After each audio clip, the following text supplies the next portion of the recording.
From Left Side, Right Side Games, this is Chalking Points. I'm Artie Q. Peppleton. This week we've got two questions, one from Dan and one from Jillian. Dan writes, Dear Artie, my workmates and I have been arguing about the origin and meaning of bite the bullet. I said it was a World War II idiom, and that it came from military surgery when they didn't have anesthesia, and all soldiers could do to prevent themselves with screaming was to chomp on a bullet. Is this so? Well, Dan, two things. One, I am proud to report that I spent a few hours mucking around reading papers on the U.S. Army Medical Department's website, and I can tell you that injured GIs were ethered up the proverbial wazoo during World War II. And two, I can also tell you that this idiom is much older than the 20th century. Now, to bite the bullet is to undergo pain bravely and stoically, and it is a military origin, and yes, I believe it does have to do with pre-anesthesia surgical procedures, chomping down on a bullet or a musket ball to prevent yourself from making too much noise. In the 19th century, you didn't have much besides liquor to dull the nerves prior to surgery. In fact, most surgical theaters were located on the top floor of hospitals, so that it was more difficult for passers-by to hear the screaming.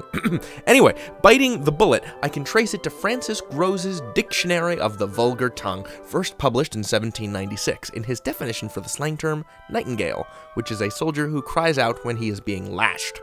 Quote, it is a point of honor in some regiments among the grenadiers never to cry out, become nightingales, whilst under the discipline of the cat of nine tails, to avoid which they chew a bullet. End quote. I could go on, because history is both great and horrible, and I love anything called the Dictionary of the Vulgar Tongue. But I have another similarly vulgar but less historically horrifying question to tackle. Jillian writes, Dear Artie, what's the origin of blowing a raspberry? Where does that come from, and why is it called that? Okay, so for those of you that don't know, to blow a raspberry is to stick out your tongue and pass air across its surface, like so. I could go on, but won't. You're welcome. This sound is pretty much a universal expression of derision. This sound is also known sarcastically as a Bronx cheer, because, well, I'm not sure, actually. Maybe people from the Bronx are just really hard to please.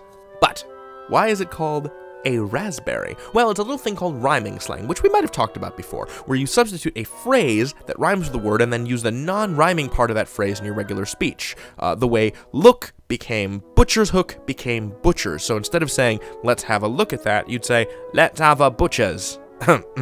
Thus, this sound, which, I don't want to be too unsubtle here, is meant to approximate flatulence, is called a raspberry because of the following rhyme scheme.